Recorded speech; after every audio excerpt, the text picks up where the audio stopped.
예, 안녕하세요. 오늘은 퓨처 셀프라는 책에 대해서 리뷰하도록 하겠습니다. 이 책은 나온 지는 얼마 안 된 책이고요. 지은이는 벤자민 하디라는 분입니다. 조직심리학자로 자기개발 파워 블로거이자 베스트셀러 작가입니다. 이 책은 전체적으로 읽어본 결과 여러 가지 자기개발 서적들의 핵심적인 내용들만 모아놓은 것 같은 느낌이고요. 이 내용들을 각 챕터별로 중요한 문구에 대해서 읽으면서 느껴지는 것들을 바로바로 이야기하는 식으로 리뷰를 하도록 하겠습니다. 이 책은 크게 세 개로 나뉘어집니다. 미래의 나를 위협하는 7가지, 그리고 미래의 나에 대한 진실 7가지, 그리고 미래의 내가 되는 7가지, 크게 3가지 주제에 대해서 각각의 내용들과 키포인트를 이야기하고 있습니다. 먼저 미래의 나를 위협하는 7가지에 대해서 이야기하고 있는데요. 이 책은 다른 채널, 주로 스터디언에서 처음 이것도 얘기를 했는데, 거를 내용이 없고 밑줄칠 내용이 정말 많다고 했는데, 실질적으로 읽어보니까 정말 그렇습니다.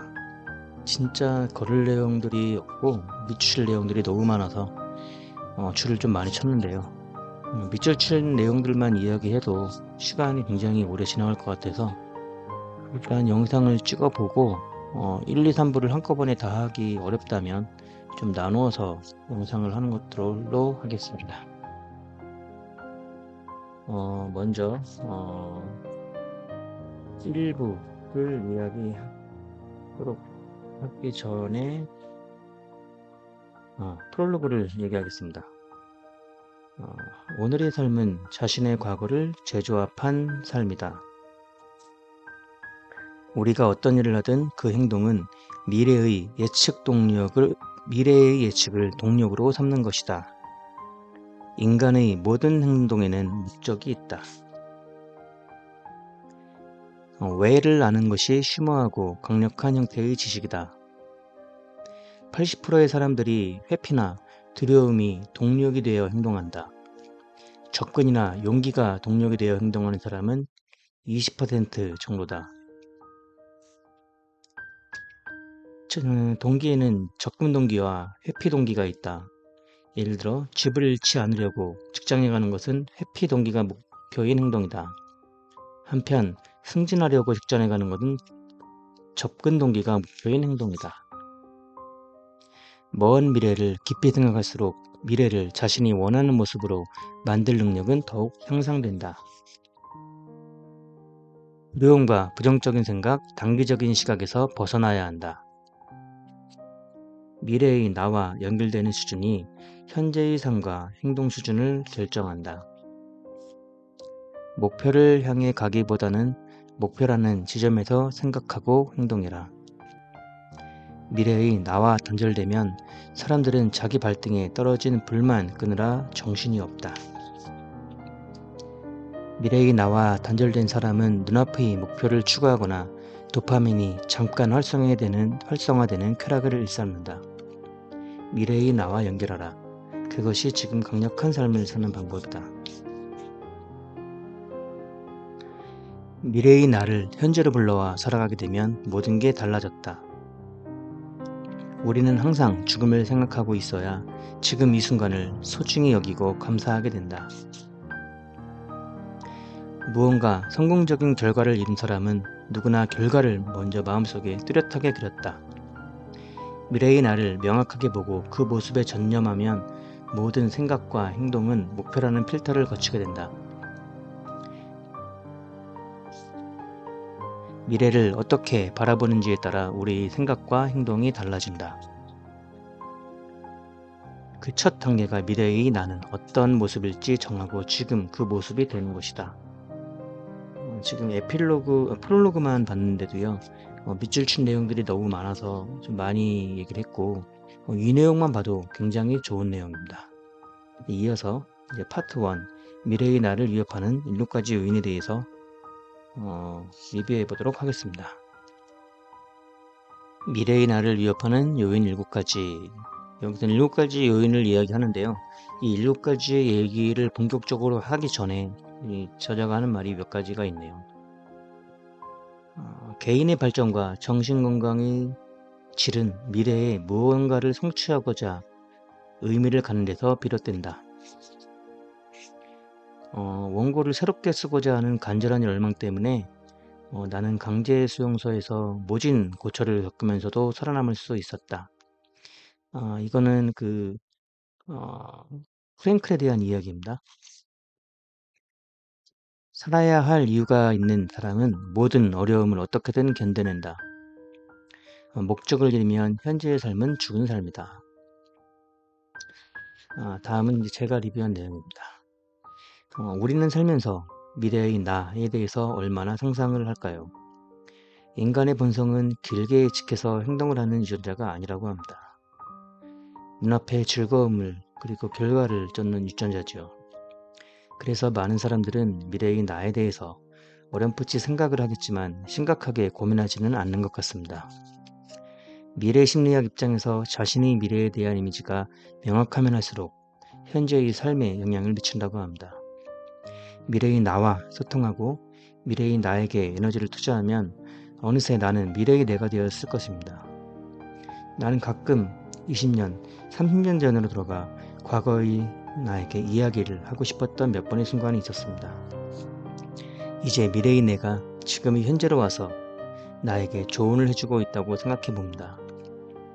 관점의 변경, 즉 과거의 나에 대한 집착이 미래의 내가 현재를 코칭한다 라고 생각을 하면 마치 타임머신이 개발된 듯 대단한 개념이 아닐까 생각합니다. 알고 보면 매우 단순하지만 또한 매우 파워풀한 발상입니다. 벌써부터 가슴이 뛰는 것 같습니다. 미래에 대한 희망이 없다면 현재는 의미를 잃는다. 목적은 비할 데 없는 생명력과 활력, 열정을 제공한다. 후질한 장기적인 목표를 향해 열정과 끈기라고 말한다. 희망을 지닌 사람은 추구할 만한 가치가 있는 목표를 구체적으로 정한다. 그리고 자신에게 권한이 있다고 믿는다. 자신의 결정이 중요하고 자신의 인생의 결과물들을 좌우할 수 있다고 생각한다.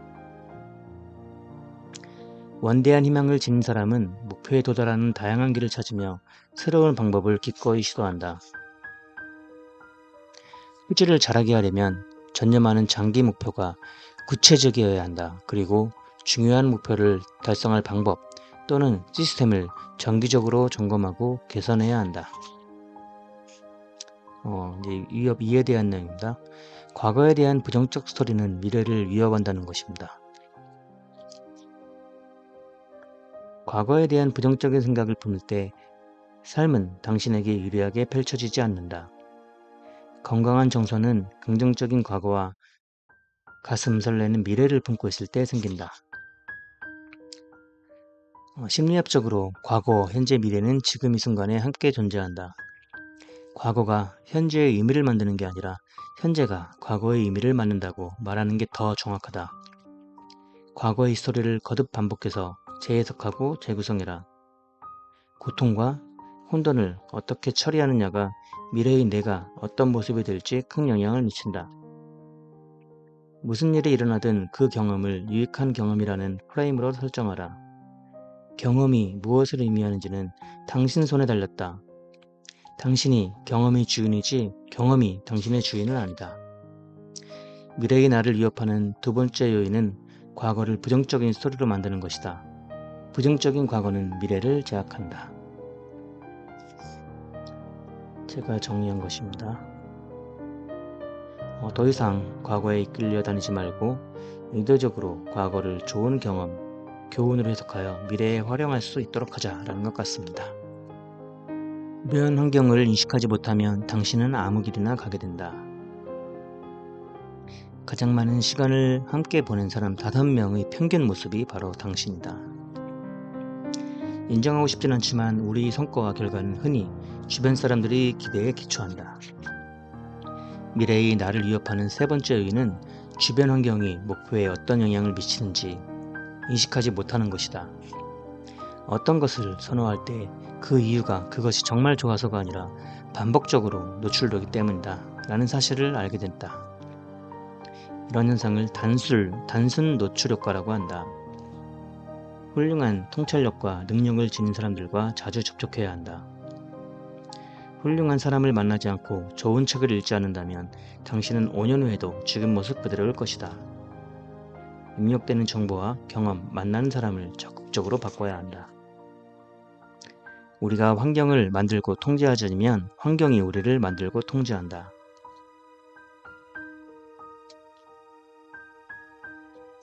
자신이 바라는 미래의 내가 되려면 그 모습을 이루는 데 도움이 되는 환경으로 들어가야 한다. 나에게 무슨 유익이 있지? 라고 생각에 잡히지 말고 그들에게 무슨 유익이 있지? 라는 질문을 해야 한다.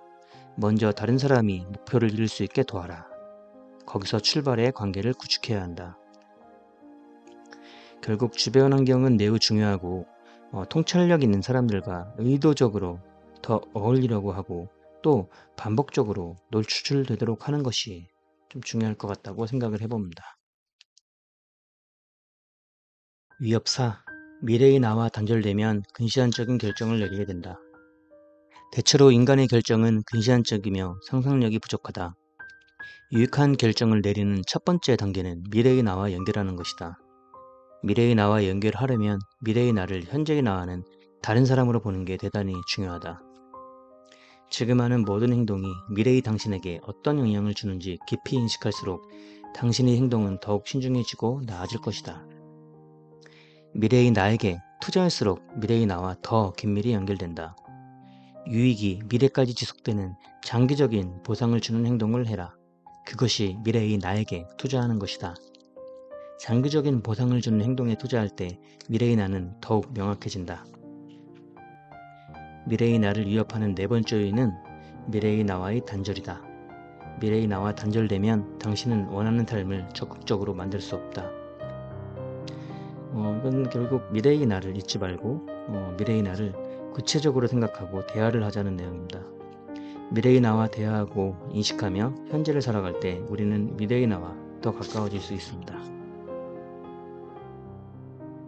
시급한 문제와 사소한 목표가 당신의 발목을 잡는다. 사람들이 하루하루를 근근히 살아가는 이유는 그들의 목표가 하루를 보내는데 맞춰져 있기 때문이다. 쳇바퀴 같은 하루하루를 살아가는 사고방식에서 벗어나려면 초점을 바꿔야 한다. 시간의 속도를 늦추고 진정한 발전을 하려면 시각을 바꿔 훨씬 더 원대하고 먼 미래를 생각하기 시작해야 한다. 시급한 문제는 중요하지 않고 중요한 문제는 절대 시급하지 않다. 중요한 일보다 시급한 일을 먼저 할 때 우리는 결코 중요한 일을 하지 못한다. 중요한 일에 우선순위를 두자. 단기적이고 시급한 일들을 목표로 생각하고 미래를 너무 작게 설정하는 것이 우리의 다섯 번째 미래의 나를 위협하는 요인이다. 미래의 나를 수시로 위협하는 요인은 시급한 문제와 사소한 목표에서 벗어나지 못하는 것이다. 우리들의 인생사를 한번 볼게요. 우리 직장인들의 생활은 출근하고 일하고 커피도 마시고 회식도 하고 이렇게 1년, 5년, 10년이 지나갔네 라고 말하는 것이 보통인 것 같습니다. 장기 목표, 이거는 없진 않겠지만 대부분 월 단위 길어도 1년 단위 목표도 실천하기 어려운 것이 현실인 것 같습니다.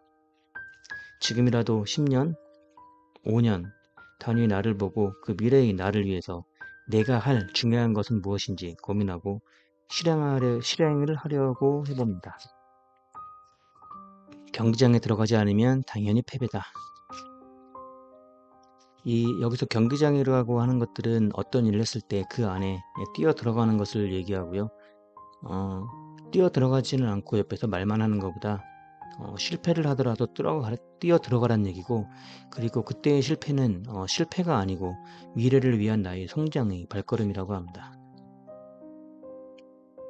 머뭇거리는 사람은 길을 잃는다. 경기장 밖에 있으면 안전하다는 느낌이 들지 모른다. 하지만 그곳이야말로 가장 위험한 장소다. 용기란 승부하고 가치 있는 목표를 적극적으로 추구하기 위해 위험을 감수한 태도를 이야기한다. 경기장 안으로 들어가서 현실에 맞서면 실패하며 배우고 배운 걸 응용한다. 당장 사용할 수 있는 정보를 상황에 맞게 적절히 활용하게 된다. 두려워하고 고민하지 말고 맞서 싸우자는 얘기입니다. 리더십을 갖고 역경에 뛰어들고 그것이 방관하는 것보다 몇만 배 훌륭한 것 같습니다. 위협 7. 성공이 실패의 기폭제가 될 때가 있다. 기회가 많아지고 작은 성공들을 손쉽게 이루는가? 그렇다면 지속적으로 목표를 더 크게 세워야 한다. 한 번의 성공만 맛보고 주저앉은 것을 피하려면 성공할 때마다 미래의 나를 명확히 그려야 한다. 뭔가 성공을 했을 때 그 성공하기 전에는 자기의 본연의 목적이 있었을 텐데 일단 한번 성공을 하게 돼서 그 목적이 줄어들었을 때에 대한 위협을 이야기하는 것입니다. 그래서 그 한 번의 성공을 맛보았을 때 다시 한번 현재 시점으로 돌아와서 내 목표가 무엇인지 곱씹어 봐야 한다는 내용입니다. 이게 지금 생각보다 지금 내용이 길어서 이걸 좀 1부, 2부, 3부를 나눠서 해야 될 것 같고요. 일단 여기서 그 1부 미래의 나를 위협하는 요인 7가지에 대해서 여기까지만 일단 정리하겠습니다. 수고하셨습니다.